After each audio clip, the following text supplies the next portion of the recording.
اس حیوان انسان کا وجود زمین سے ہے، مٹی سے پیدا ہے، مٹی سے، گارے سے، طین لازب سے، چپچکانے والے گارے سے، وہ جس میں کہ بدبو پیدا ہو جائے، یہ ساری باتیں کہی گئی ہیں۔ اور سائنس بھی کہتی ہے مٹی سے پیدا ہوا، کیسے پیدا ہوا اس میں اختلاف ہے، لیکن یہ کہ ہے مٹی ہماری اوریجن، قرآن بھی کہتا ہے اور سائنس بھی کہتا ہے۔ اور ہمارے وجود کو جب وہ تھک جائے، مزمحل ہو جائے، اس کی انرجی کم ہو جائے، تو اس کے لیے جو غذا ہے، جو تقویت ہے، وہ بھی ساری زمین سے آ رہی ہے۔ آپ نے پھل کھائے، آپ نے گندم کھائی، آپ نے چاول کہاں سے آ رہا ہے؟ اچھا بکری کا گوشت کھایا تو بکری کا گوشت کس چیز سے بنا ہے؟ اس نے گھاس کھائی ہے، اس نے پتے کھائے ہیں، وہیں سے تو بنا ہے۔ الٹیمیٹ سورس آپ کے وجود حیوانی کے لیے جو آ رہی ہے وہ زمین ہے۔ وجود روحانی کو بھی تقویت کی ضرورت ہے، وہ بھی مزمحل ہوتی ہے، کمزور ہو جاتی ہے، خاص طور پر جبکہ وجود حیوانی کا اس پر غلبہ ہو جائے، تب تو یوں سمجھیے کہ وہ بالکل بے ہوش ہو کر موت کے قریب پہنچ جاتا ہے۔ اس کی تقویت، اس کی غذا وہیں سے آئی ہے جہاں سے روح آئی ہے، وہ کلام ربانی، روح ربانی، نفخت فیہ من روحی من روحی من روحی، میں پھونک دوں اس میں اپنی روح میں سے۔ روح کا تعلق ذات باری تعالیٰ کے ساتھ ہے۔ اسی طرح کلام ربانی کہاں سے آیا ہے؟ اللہ تعالیٰ کے پاس سے۔ یہ اس کی تقویت کا ذریعہ ہے۔ اب عام حالات میں کیا ہوتا ہے؟ ہمارا یہ وجود حیوانی چھایا ہوا ہے ہمارے وجود کے اوپر، بیچاری روح جو ہے دبی رہتی ہے، پسی رہتی ہے۔ اگر خدا نے خواستہ ہم گناہ گار بھی ہیں، گناہ پر گناہ کا ارتکاب کر رہے ہیں، تو وہ روح جو ہے وہ قلب کے آئینے شیشے کے اندر ہے۔ فیہا مصباح، المصباح فی زجاجہ، الزجاجہ کانہا کوکب دری، قلب جو ہے شیشے کے مانند ہے جس کے اندر روح کا چراغ جل رہا ہے۔ اب اگر یہ اوپر جو شیشہ ہے اس پر دھواں آ گیا، لالٹین کی چمنی پر دھواں آ گیا تو روشنی باہر تو نہیں آئے گی۔ اگر انسان گناہ کرتا ہے تو قلب پر رین، زنگ آ جاتا ہے، یا حضور نے فرمایا ایک داغ لگ جاتا ہے، اور گناہ کرتا ہے اور داغ لگتا ہے، اور گناہ کرتا ہے اور داغ، یہاں تک کہ بالآخر پورا قلب سیاہ ہو گیا۔ اب وہ روح اندر بند ہو گئی، وہ دفن ہو گئی۔ اس کے لیے اب ضروری ہے کہ اب ایک پروگرام ایسا دیا جائے جو ریورس ہو جائے۔ دن میں روزہ رکھواؤ تاکہ وہ جو اینیمل انسٹنکٹس ہے وہ دبے، تو جب یہ وزن جو ہے اس کے اوپر کم ہوگا تو کچھ سائی آف ریلیف سے ملے گی۔ جیسے بے ہوش آدمی پڑا ہے، اسے کوئی ہلکا سا ہوش آ رہا ہے، آپ نے پانی کے کچھ چھینٹے دیے، اس کے بعد آپ نے رات کو کھڑے ہو کر قرآن کے انوار کو اتارا، بارش برس رہی ہے روح انسانی کے اوپر، قلب روحانی، قلب انسانی کے اوپر، جس میں کہ وہ روح جو ہے وہ دفن ہے، وہ زندہ ہوگی اثر نو، ہوش میں آئے گی، اور ہوش میں آئے گی تو دو کام ہوں گے۔ ایک تو اسے قرآن کی عظمت کا احساس ہوگا، یہ قرآن میری حیات تازہ کا ذریعہ بنا ہے، میں دب گئی تھی، میں پس گئی تھی، میں بے ہوش تھی، میں نیند مردہ تھی، اس قرآن کی بارش نے، یہ ترشح جو ہوا ہے مجھ پر، اس نے مجھے حیات تازہ عطا کی۔ یہ جو قدر کا احساس ہوگا قرآن کا، لعلکم تشکرون، تاکہ تم قرآن کی عظمت سے واقف ہو۔ ایک انسان بھوک کی وجہ سے اس کا شوگر لیول اتنا گر گیا کہ بے ہوش پڑا ہوا، اب ظاہر بات ہے کہ آپ اسے کچھ پانی کے چھینٹے دیں گے تو کچھ ہوش میں آئے گا، پھر غذا دیں گے اور وہ پوری توانائی پر آئے گا، تو معلوم ہوگا اسے اس غذا کی کیا قدر و قیمت ہے۔ اگر آپ کو بھوک ہی نہیں لگتی تو غذا بے معنی شے ہے، پیاس ہی نہ لگے تو آپ کو کیا معلوم کہ اس پانی کے اندر کتنی بڑی عظمت ہے، یہ میرے لیے کتنا بڑا انعام و احسان ہے اللہ کا۔ وہ تو پیاس پر، جان پر بنی ہوئی ہو، اور پیاس اس وقت آپ کو ایک گھونٹ پانی کوئی دے دے تو آپ کو معلوم ہوگا دنیا و مافیا سے بڑھ کر ہے یہ ایک گھونٹ پانی جو مجھے ملا۔ اسی طرح جب روح دبی ہوئی تھی حیوانی وجود کے بوجھ تلے، جبکہ وہ نیم خوابیدہ یا نیم بے ہوش یا بالکل بے ہوش تھی، وہ دن میں تو روزہ رکھ کر اس پر سے حیوانی وجود کا وزن کم کیا گیا، اسے ایک ریلیف دی۔ رات کو قرآن مجید کے انوار و برکات اس میں جذب کیے گئے تو اس کو پوری توانائی حاصل ہوئی۔ اس پوری توانائی کا پہلا نتیجہ تشکر، قرآن کا شکر. الحمدللہ الذی انزل علی عبدہ الکتاب ولم یجعل لہ عوجا. پھر وہ قلب کی گہرائیوں سے نکلے گا. سارا شکر اس اللہ کے لیے جس نے اپنے بندے پر صلی اللہ علیہ وسلم کتاب نازل کی اور اس میں کوئی کجی نہیں رکھی، کسی طرح کی ایش پیش نہیں. یا تبارک الذی نزل الفرقان علی عبدہ لیکون للعالمین نصیرا. بڑی بابرکت ہے وہ ذات جس نے اپنے بندے پر فرقان نازل فرمایا تاکہ وہ تمام جہان والوں کے لیے نذیر اور خبردار کرنے والا بن جائے. یہ قرآن کی عظمت کا احساس. اور ظاہر بات ہے جس قدر کسی نعمت کی قدر و قیمت کا احساس ہوگا اسی قدر تو آپ شکر ادا کریں گے. اگر آپ نے کسی بچے کے ہاتھ پر ہیرا رکھ دیا، اسے کیا پتا یہ ہیرا کس بلا کا نام ہوتا ہے؟ وہ سمجھے گا کانچ کا ٹکڑا ہے. لیکن اگر کوئی واقعتاً کوئی جوہر شناس ہو، جوہری ہو، اس کو آپ ہیرا دیں گے تو اسے معلوم ہے کہ مجھے کیا چیز دی گئی. اس کے اندر جو شکر پیدا ہوگا وہ اس بچے کے اندر تو نہیں پیدا ہو سکتا جسے معلوم ہی نہیں. تو قرآن مجید کی اصل عظمت سے انسان واقف کب ہوگا؟ جبکہ اس کے ذریعے سے اس کی روح کو ایک حیات تازہ دی جائے اور اس طرح وہ پروگرام ریورس ہو جائے جو عام طور پر چل رہا تھا. ساری توجہ اپنے جسم پر، اس کے تقاضوں پر. جسم میں تھوڑی سی پھنسی نکل آئی ہے، بھاگ رہے، دوڑ رہے ہیں اس کے علاج کے لیے. کوئی اور مرض لاحق ہو گیا، بھاگ رہے ہیں، دوڑ رہے ہیں اس کے علاج کے لیے، بڑی بڑی فیسیں بھی دے رہے ہیں. ساری جسم کی پرواہ ہے. روزانہ نہا رہے ہیں اور اچھے سے اچھا صابن لا کر نہا رہے ہیں، وہ جسم کی پرواہ ہے نا، اس کی دیکھ بھال ہے. روح کی طرف توجہ ہی نہیں. یہ ہے وہ بات جو کہی گئی ہے سورہ حشر میں، جس سے علامہ اقبال نے پھر اپنے فلسفہ خودی کی اساس اور سورس قرار دیا. وَلَا تَكُونُوا كَالَّذِينَ نَسُوا اللَّهَ فَأَنسَاهُمْ أَنفُسَهُمْ أُولَٰئِكَ هُمُ الْفَاسِقُونَ. دیکھو اے مسلمانوں، ان لوگوں کے مانند نہ ہو جانا جنہوں نے اللہ کو بھلا دیا تو اللہ نے انہیں اپنے آپ سے غافل کر دیا، اور یہی لوگ فاسق و فاجر ہیں. یہ سوال پیدا ہوتا ہے کہ انسان اپنے آپ سے کہاں غافل ہوتا ہے؟ کیا اپنے وجود حیوانی سے غافل ہوتا ہے؟ کیا بھوک لگتی ہے تو وہ ادھر ادھر منہ نہیں مارتا؟ غذا کو حاصل کرنے کے لیے کوشش نہیں کرتا؟ پیاس لگتی ہے تو کیا پانی یا کوئی اور مشروب تلاش نہیں کرتا؟ کوئی بیماری لاحق ہوتی ہے تو کیا اس کے علاج کی طرف توجہ نہیں کرتا؟ اسے آرام کی حاجت ہوتی ہے تو آرام نہیں لیتا؟ اپنے اس وجود سے تو غافل نہیں. کون سے وجود سے غافل ہوا ہے؟ وہ روحانی وجود سے غافل ہوا. بھول گیا کہ میرے اندر روحانی وجود بھی ہے اور اس کا تعلق ذات باری تعالیٰ کے ساتھ. اس نے سمجھا کہ میں بس حیوان ہوں، نرا حیوان ہوں، اپنے اس وجود کی اصل حقیقت ہی سے بے خبر، غافل. چنانچہ آج کے دور کا سب سے بڑا المیہ کیا ہے؟ ڈاروین کے نظریے کے جو اثرات پیدا ہوئے ہماری معاشرت پر، ہماری سوچ پر، ہمارے فکر پر، ہمارے فلسفے پر، ہماری سوشولوجی پر، وہ کیا ہے کہ ہم بھی نرے حیوان ہیں. اللہ تعالیٰ، یہ سب سے بڑی محرومی ہے اس دور کی کہ انسان اپنے اصل شرف سے خود ہی مستعفی ہو گیا. ہمارا کوئی وجود ہے ہی نہیں روحانی وغیرہ. روح کسے کہتے ہیں ہم نہیں جانتے، بس یہ جسم سے. ہم اللہ کو نہیں جانتے کون ہے کون نہیں ہے. ہوگا ہم تو اس کائنات کو جانتے ہیں. ہم روح سے واقف نہیں، ہم تو اپنے جسم سے واقف.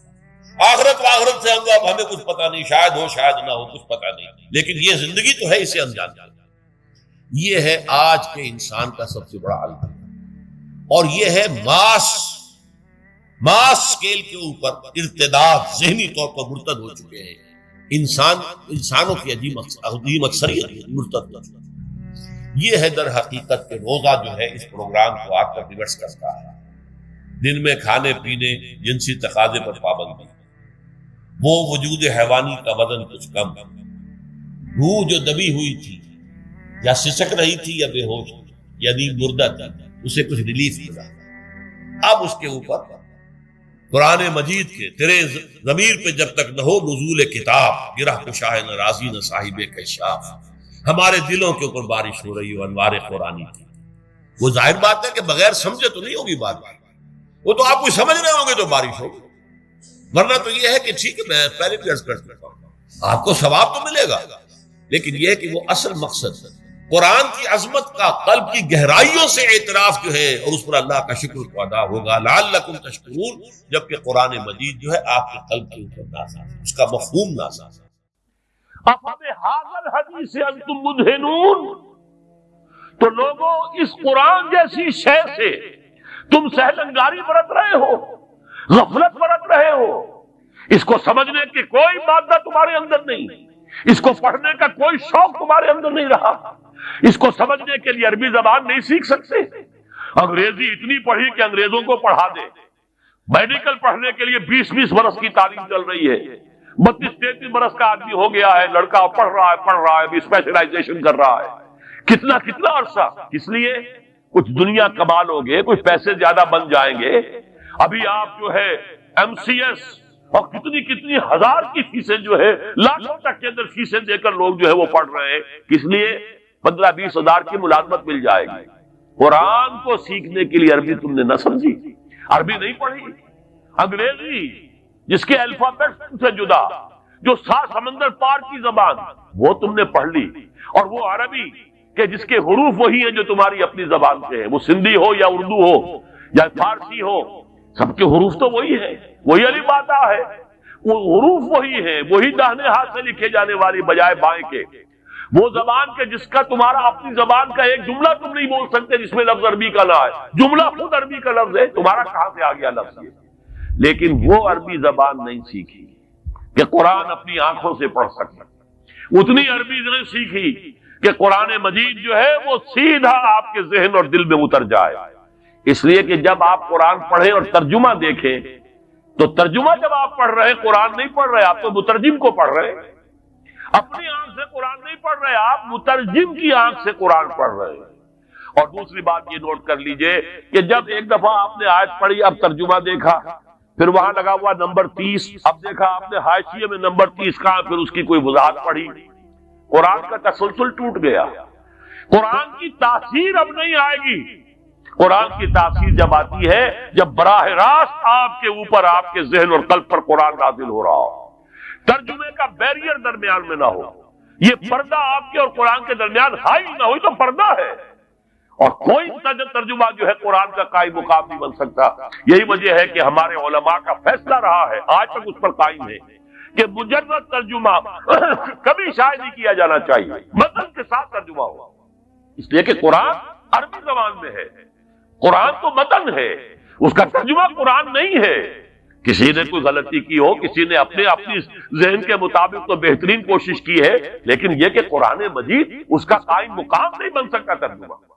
تو بِهَذَا الْحَدِيثِ أَنْتُمْ مُدْهِنُونَ، یہ مداہنت تم کر رہے ہو، یہ سستی، یہ سہل انگاری، یہ بے اعتنائی، یہ لاپرواہی اس کتاب سے جس کی شان کیا ہے، فَلَا أُقْسِمُ بِمَوَاقِعِ النُّجُومِ وَإِنَّهُ لَقَسَمٌ لَوْ تَعْلَمُونَ عَظِيمٌ إِنَّهُ لَقُرْآنٌ كَرِيمٌ فِي كِتَابٍ مَّكْنُونٍ لَا يَمَسُّهُ إِلَّا الْمُطَهَّرُونَ تَنزِيلٌ مِّن رَّبِّ الْعَالَمِينَ أَفَبِهَذَا الْحَدِيثِ أَنتُم مُّدْهِنُونَ وَتَجْعَلُونَ رِزْقَكُمْ أَنَّكُمْ تُكَذِّبُونَ۔ سخت ترین آیت اب آ گئی، تم نے اپنا نصیب یہ ٹھہرایا ہے کہ قرآن کو جھٹلا رہے ہو۔ آپ کہیں گے یہ تو ہماری بات نہیں ہے، ہم نے تو جھٹلایا نہیں، قرآن کو تو ہم مانتے ہیں، اللہ کا کلام ہے، چومتے بھی ہیں اسے، اس کو بڑے اچھے جزدان میں رکھتے ہیں، اوپر رکھتے ہیں، گر جائے تو پھر یہ کہ اس کا صدقہ دیتے ہیں وغیرہ وغیرہ، ہم نے جھٹلایا تو نہیں۔ لیکن اصل میں ایک جھٹلانا ہے زبان سے، تکذیب قولی، ایک جھٹلانا ہے تکذیب فعلی یا تکذیب حالی۔ اگر آپ اسے پڑھتے نہیں، سمجھتے نہیں، اس پر عمل نہیں کرتے، اسے اپنا امام نہیں بنایا تو جھٹلا رہے ہیں آپ اس کو۔ اور یہ بھی کہیں آپ یہ کہہ دیں یہ اپنی طرف سے اتنی سخت بات کہہ رہا ہے۔ قرآن مجید سے دلیل دیتا ہوں، سورہ جمعہ کی آیت تو یاد ہوگی، مثل الذین حملوا التوراۃ ثم لم يحملوها کمثل الحمار يحمل اسفارا۔ میں تم سے پہلے ایک امت تھی، وہ امت مسلمہ، میں وہ آیت آپ کو سنا چکا ہوں، 2 دفعہ آئی ہے، سورہ بقرہ کے 6 رکوع کی پہلی آیت بھی وہی ہے اور 15ویں رکوع کی پہلی آیت بھی وہی ہے، ایگزیکٹلی وہی۔ یا بنی اسرائیل اذکروا نعمتی التی انعمت علیکم وانی فضلتکم علی العالمین۔ لیکن وہی امت ہے جس کے بارے میں فضربت علیہم الذلۃ والمسکنۃ وباءوا بغضب من اللہ، ان کی بے عقلی کی وجہ سے، اور ان کے بارے میں یہ آیت آئی مثل الذین حملوا التوراۃ، جو حامل تورات بنائے گئے تھے، ثم لم يحملوها، پھر انہوں نے اس کا حق ادا نہیں کیا، ذمہ داری ادا نہیں کی، کمثل الحمار یحمل اسفارا، ان کی مثال اس گدھے کسی ہے جس پر کتابوں کا بوجھ لاد دیا گیا ہو. گدھے کے اوپر پیٹھ باندھ کے ایک گٹھڑی باندھ کر رکھ دیجیے سائنس کی کتابوں کی، آئنسٹائن کی تصنیف کی یا مکالمات فلاطون، اس سے گدھے کو کوئی فائدہ ہوگا؟ گدھا تو گدھا ہی رہے گا. کتابیں آپ نے لاد دی ہیں اس پر فلسفے کی اور سائنس کی اور منطق کی اور ہدایت کی. تو یہ مثال ہے، اب دو نوٹ کیجئے، یہ مثال ہے کس کی؟ ذالک مثل القوم الذین کذبوا بآیات اللہ، یہ مثال ہے اس قوم کی جس نے اللہ کی آیات کو جھٹلایا. کیا یہودیوں نے تورات کو کبھی جھٹلایا؟ نہیں. مانتے رہے یہ خدا کی کتاب، آج بھی مانتے ہیں، آج بھی پڑھتے ہیں. اس کی تلاوت کر کر کے کبھی آپ نے ٹیلی ویژن پر دیکھا ہوگا جو ویلنگ وال ہے بیت المقدس میں، جو ان کا پرانا جو ہیکل تھا اس کی ایک دیوار سالم کھڑی ہے، باقی تو پورا ہیکل جو زمینوں سے گرا ہوا ہے. وہاں تو اب قبۃ الصخرہ بھی بنا ہوا ہے اور مسجد جو ہے مسجد اقصیٰ بھی بنی ہوئی ہے، وہ اس کو گرانے کے درپے ہے تاکہ اپنا ہیکل دوبارہ بنائے. 2 مرتبہ گر چکا ہے تاریخ میں، اور اب 1929 برس سے گرا ہوا ہے. سن 70 عیسوی میں ٹائٹس رومی نے اسے گرایا تھا اور آج تک وہ گرا پڑا ہے، صرف ایک دیوار ہے اس کی سالم. وہاں جاتے ہیں، ٹکرے مارتے ہیں، پڑھتے ہیں، اور تورات اس طریقے سے پڑھ رہے ہوتے ہیں وہ جیسے ہم قرآن مجید پڑھتے ہیں. حفاظ کو آپ دیکھتے ہیں جھوم جھوم کر اور ہل کر پڑھتے ہیں. تو تورات کو جھٹلایا اس معنی میں نہیں کہ انہوں نے یہ کہا یہ اللہ کا کلام نہیں، جھٹلایا عمل سے. جب اس پر عمل نہیں کیا تو جھٹلایا. یہ ہے وہ تکذیب فعلی، تکذیب حالی جو آج مسلمان کر رہے ہیں. کہاں ہے قرآن کا نظام؟ کہاں ہے قرآن کا قانون؟ کہاں ہے وہ غیر سودی معیشت؟ کہاں ہے وہ پردہ، وہ حجاب، وہ حیا، وہ ستر؟ کہاں ہے؟ وہاں تو مسلمان ملک ہے، بڑا چوٹی کا ملک ہے، اور ہمارے مشرف صاحب نے بھی کہا کہ اتا ترک جو ہے میرے آئیڈیل ہے. وہاں تو برقع تو خیر دور کی بات نہیں، وہ تو زبردستی اتا ترک نے اتروایا تھا ترک قوم کا، ترک خواتین کا. آج تو سر کے اوپر سکارف نہیں رکھ سکتی. وہ ایک خاتون آ گئی تھی پارلیمنٹ کی ممبر بن کر جس نے سر پہ رومال باندھا ہوا، بس اتنا. اس کے بنا پر اس کی پارلیمنٹ کی ممبرشپ بھی ختم، اس کی نیشنلٹی بھی ختم. یہ حال کہاں ہے وہ نظام؟ قرآن تو کہیں نہیں. یہ تقسیم ہے قرآن کی جو ہم کر رہے ہیں. وعباد الرحمن الذین یمشون علی الارض ہونا، اللہ کے بندے وہ ہیں جو زمین پر چلتے ہیں تو آہستگی اور نرمی کے ساتھ، قدم مار کر نہیں چلتے، اکڑ کر نہیں چلتے، بلکہ یہ کہ معلوم ہوتا ہے فروتنی کے ساتھ چل رہے ہیں. اور یہ اپنے آپ کو آقا نہیں سمجھتے، مالک نہیں سمجھتے، بلکہ غلام سمجھتے ہیں. اللہ کے غلام ہیں، عباد الرحمن ہیں، اللہ کے بندے ہیں، تو غلاموں کی طرح چلتے ہیں، وہ اکڑ کر نہیں چلتے. وَإِذَا خَاطَبَهُمُ الْجَاهِلُونَ قَالُوا سَلَامًا، ایک ان کا بس یہ ہے کہ جب جاہل لوگ، اجڑ لوگ، مشتعل مزاج لوگ خامخواہ ان سے الجھنا چاہیں، بحث و مباحثے میں انہیں جو ہے وہ خامخواہ الجھانا چاہیں، تو وہ کہتے ہیں سلام. وہ الجھتے نہیں، بحث و تمہیز کے اندر نہیں. جب وہ دیکھتے ہیں کہ ایک شخص بحث پر اتر آیا، وہ اب بات سمجھنا نہیں چاہتا، اس کے اوپر ضد جو ہے وہ مسلط ہو چکی ہے، تو اب خامخواہ اس کے ساتھ وہ الجھے رہنا، جس کو ہم کہتے ہیں ہمارے ہاں وہ پنجاب میں یہ سینگ پھنسا کر آدمی جو ہے وہ اپنا وقت ضائع کرے، اس کا بھی وقت ضائع کرے، کوئی فائدہ نہیں. میچور آدمی یہ کہ دیکھے اگر تو واقعی یہ بات سمجھنا چاہ رہا ہے تو سمجھائے، نہیں سمجھنا چاہتا، اس کی اصل میں نیت ہی نہیں ہے، تو پھر خامخواہ اس کے ساتھ الجھنے کا فائدہ نہیں. والذین یبیتون لربہم سجدا وقیاما، اور وہ لوگ کہ جو راتیں بسر کرتے ہیں اپنے رب کے لیے سجدے اور قیام میں. یہاں وہ بات بہت واضح ہو گئی. جہاں تک 5 فرض نمازیں ہیں وہ تو فرض ہیں، وہ تو تعمیر سیرت کی بنیادیں ہیں، ان کی تو مداومت کرنی ہے. والذین یحافظون والذین هم علی صلواتہم یحافظون. لیکن یہ لوگ جو ہیں جن کے دل آشنا ہو گئے ہوں اللہ سے، اگر یہ اللہ کے ساتھ دوستی ہو چکی ہو، تو پھر یہ کہ رات کا وقت ہوتا ہے کہ جس میں وہ پھر بندہ اٹھتا ہے، کوئی دیکھ نہیں رہا ہے، لوگ سوئے ہوئے ہیں، کوئی ڈسٹربنس نہیں ہے. خیر ہماری تو آج کل شہری زندگی میں راتوں میں بھی ڈسٹربنس رہتی ہے، لیکن یہ کہ عام طور پر بہرحال دن کے مقابلے میں تو ایک سکون کی کیفیت ہوتی ہے. اس وقت اپنے رب سے راز و نیاز کی باتیں، کبھی اس کے سامنے کھڑے ہیں، کبھی سر بسجود ہیں. والذین یبیتون لربہم سجدا وقیاما والذین یقولون، اور وہ کہتے رہتے ہیں سب کے باوجود، ربنا اصرف عنا عذاب جہنم، اے رب ہمارے عذاب جہنم کو ہم سے پھیر دے، دور کر دے. یہ سورہ نور میں بھی ہم نے پڑھا تھا کہ وہ ساری شخصیت جو ہے بیان کرنے کے بعد وہ اس کے بعد بھی لرزاں و ترساں رہتے ہیں. یومن تتقلب فیہ القلوب والابصار، ڈرتے رہتے ہیں اس دن کے خیال سے کہ جس میں نگاہیں اور دل الٹ دیے جائیں گے قیامت کے دن سے. ان عذابہا کان غراما، یقیناً اس کا عذاب جو ہے وہ چمٹ جانے والی شے ہے. انہا ساعت مستقر و مقامہ، پروردگار وہ جگہ جہنم جو ہے یقیناً بہت بری جگہ ہے، مستقل قیام کے لیے بھی اور تھوڑی دیر کے لیے بھی. جو میں نے عرض کیا تھا کہ دنیا میں بری سے بری جگہ بھی جو ہے اس میں بھی آپ تھوڑی دیر کے لیے جائیں گے تو ریکریشن ہو جائے گی چینج کی وجہ سے، اور اچھی سے اچھی جگہ جو ہے اس میں بھی مستقل رہنا پڑے تو پھر اس کے اندر کوئی حسن اور کوئی جو ہے دلچسپی باقی نہیں رہے گی. تو اس کے بجائے جو جنت کا اور جنت کا تصور دیا جا رہا ہے، جنت اتنی اچھی جگہ ہے کہ مستقل طور پر رہنے کے باوجود اس کی دلچسپیوں میں، اس کی رعنائیوں میں کوئی کمی نہیں ہوگی. اور جہنم اتنی بری جگہ ہے کہ ایک لحظے کے لیے بھی کسی کا قدم وہاں گیا تو وہ اپنی پوری جو ہے سختی اس کے اوپر ظاہر کر دے گی. والذین اذا انفقوا لم یسرفوا ولم یقتروا وکان بین ذلک قواما، اور وہ لوگ جو خرچ کرتے ہیں تو نہ تو وہ اسراف کرتے ہیں اور نہ ہی بخل سے کام لیتے ہیں، بلکہ اس کے بین اعتدال جو ہے واقعہ یہ ہے کہ دنیا کا مشکل ترین کام ہے، توازن اور اعتدال. ظاہر بات ہے یہ لوگ جو میچور ہیں، سمجھدار ہیں، اب ان کے ہاں یہ ہوگا کہ ان کے اس خرچ کرنے کے معاملے میں بھی اعتدال ہوگا. والذین لا یدعون مع اللہ الہا آخر، تین کبیرہ گناہ وہ ہیں جیسا کہ ہم نے پڑھا ہے سورہ نساء میں بھی، ان تجتنبوا کبائر ما تنہون عنہ، تو بڑے بڑے گناہ وہ کون سے ہیں کہ جن سے اگر تم باز رہو تو باقی چھوٹے گناہ تو اللہ تعالیٰ جو ہے وہ معاف بھی کرتا رہے گا. اور ان میں سے سب سے بڑا تو 2 مرتبہ فرمایا شرک، اور شرک کے بعد پھر قتل ناحق اور پھر زنا. یہ 3 ہیں.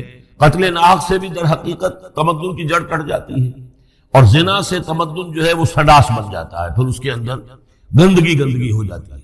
تو اس حوالے سے یہ 3 چیزیں یہاں بیان کی جا رہی ہیں. والذین لا یدعون مع اللہ الہا آخر، وہ لوگ کہ جو نہیں پکارتے اللہ کے ساتھ کسی اور معبود کو. ولا یقتلون النفس التي حرم اللہ الا بالحق، نہ ہی قتل کرتے ہیں کسی جان کو جس کو کہ اللہ نے محترم ٹھہرایا ہے مگر حق کے ساتھ. قتل کے بدلے قتل والا معاملہ ہے، یا مرتد کا قتل ہے، یا زانی شادی شدہ کا رجم ہے، جو بھی ہے. ولا یزنون، نہ وہ زنا کرتے ہیں. ومن یفعل ذلک یلقى اثاما، اور جو کوئی بھی یہ کام کرے گا وہ اس کی پاداش کو پکڑ کر اس کو جو ہے اس حاصل کر کے رہے گا، یعنی لازماً اس کی سزا اس کو مل کر رہے گی. یلقى اثاما یضاعف له العذاب یوم القیامہ، قیامت کے دن اس کا عذاب دگنا کر دیا جائے گا. یہ آیت اس اعتبار سے بہت اہم ہے کہ منکرین حدیث نے بہت شور مچایا ہوا ہے کہ قرآن مجید میں کہیں عذاب قبر کا کوئی تذکرہ نہیں ہے، صراحتاً واقعتاً نہیں ہے، احادیث میں بہت تفصیل ہے، لیکن یہ کہ یہ مقام ایسا ہے کہ جس سے ثابت ہوتا ہے کہ قیامت کے دن سے پہلے بھی عذاب ہے. یضاعف له العذاب یوم القیامہ، دگنا کیا جائے گا ان کے لیے عذاب قیامت کے دن. اس کا مطلب ہے کہ عالم برزخ میں بھی ان کے لیے عذاب ہے. اور جو فرمایا گیا ہے کہ یہ جو قبر کا گڑھا ہے یا یہ جہنم کے گڑھوں میں سے گڑھا ہے اور یا جنت کے باغیچوں میں سے ایک باغیچہ